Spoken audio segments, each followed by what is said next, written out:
बच्चों, आज हम अध्ययन करेंगे पौधों में परागण की क्रिया। परागण क्रिया के अंतर्गत ऑटोगेमी, जिटोनोगेमी और जिनोगेमी की क्रियाएं। सर्वप्रथम हम परागण की क्रिया का अध्ययन करेंगे। किसी पुष्प के परागकोश से पराग कणों का निकलकर उसी पुष्प की वर्तिकाग्र पर जाना या उसी जाति के किसी दूसरे पुष्प की वर्तिकाग्र पर जाना परागण कहलाता है। सबसे पहले हम अध्ययन करेंगे ऑटोगेमी यानी कि स्वपरागण। ऑटोगेमी या स्वपरागण का मतलब होता है कि जब हम किसी पुष्प के पराग कणों का उसी पुष्प की वर्तिकाग्र पर स्थानांतरण होता है, तब यह क्रिया ऑटोगेमी या स्वपरागण कहलाती है। स्वपरागित पुष्प जो होते हैं दो प्रकार के होते हैं बच्चों।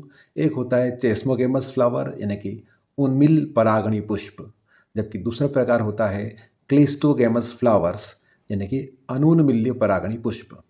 पहला, उन्मिल्य परागणी पुष्प या चेस्मोगेमस फ्लावर। यह जो चित्र दिख रहा है यह कोमेलिना या कनकोवा का पुष्प है, पौधा है।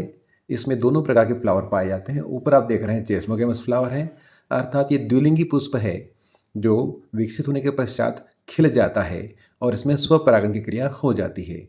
जबकि इस पौधे में दूसरा एक पुष्प होता है जो भूमिगत होता है और इसमें क्लिस्टोगेमस फ्लावर होते हैं, अर्थात यह पुष्प कभी खिलते नहीं, द्विलिंगी होते हैं, अतः आसानी से इसमें स्वपरागण की क्रिया हो जाती है। अब दूसरा जो है जिटोनोगेमी, आप देख पा रहे हैं यहाँ पर जिटोनोगेमी को।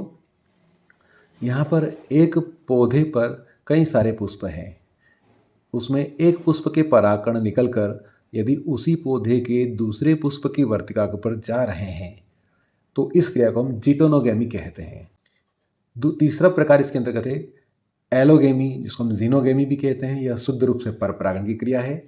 इसमें एक पुष्प के परागकण उसी जाति के दूसरे पुष्प की वर्तिकाग्र पर स्थानांतरित होते हैं, तब इस क्रिया को हम परपरागण कहते हैं। आप यहाँ देख रहे हैं परागण के प्रकारों को दर्शाया गया है। परागण दो प्रकार का है, स्वपरागण और परपरागण। स्वपरागण में ऑटोगेमी और जिटोनोगेमी दोनों को रखा गया है।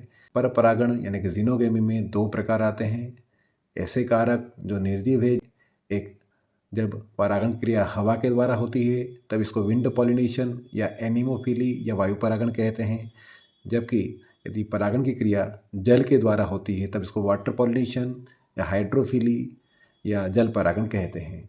किंतु जब परागण की क्रिया जैविक कारकों के द्वारा होती है तब इनको पुनः कई प्रकारों में बांटा गया है। जैसे यदि परागण की क्रिया कीट के द्वारा होती है, इंसेक्ट के द्वारा होती है, तब इसको एंटोमोफिली या कीट परागण कहते हैं। जब परागण की क्रिया बैट्स यानी कि चमगादड़ के द्वारा होती है तब इसको कायरेप्टेरोफिली या चमगादड़ द्वारा परागण कहते हैं। परागण की क्रिया जब स्नेल्स यानी कि घोंघे के द्वारा होती है तब इसको मेलकोफिली कहते हैं, और जब चमों के द्वारा होती है तब इस क्रिया को हम ऑर्निथोफिली कहते हैं। आप यहाँ देख सकते हैं मक्का में वायु द्वारा परागण की क्रिया होती है। इसमें ऊपर नर पुष्पक्रम होता है और नीचे जहाँ भुट्टा होता है वहाँ पर मादा पुष्पक्रम होता है। वायु के द्वारा परागण आते हैं। यहाँ पर वेलिस्नेरिया का पौधा प्रदर्शित किया है। ये एक लिंगी पौधा होता है। नर पौधा अलग होता है, मादा पौधा अलग होता है। इसमें जल के द्वारा परागण की क्रिया संपन्न होती है। ये दोनों अजैविक घटकों के द्वारा होता है, जबकि जैविक घटकों में जैसे कीट परागण की क्रिया तो साल्विया पौधे में कीट द्वारा परागण की क्रिया होती है। इसी प्रकार यहाँ पर आप चमगादड़ द्वारा होने वाले परागण की क्रिया का अध्ययन करेंगे। इसके पश्चात घोंघा के द्वारा होने वाले परागण की क्रिया को देख रहे हैं और पक्षी के द्वारा होने वाले परागण की क्रिया को हम देख रहे हैं।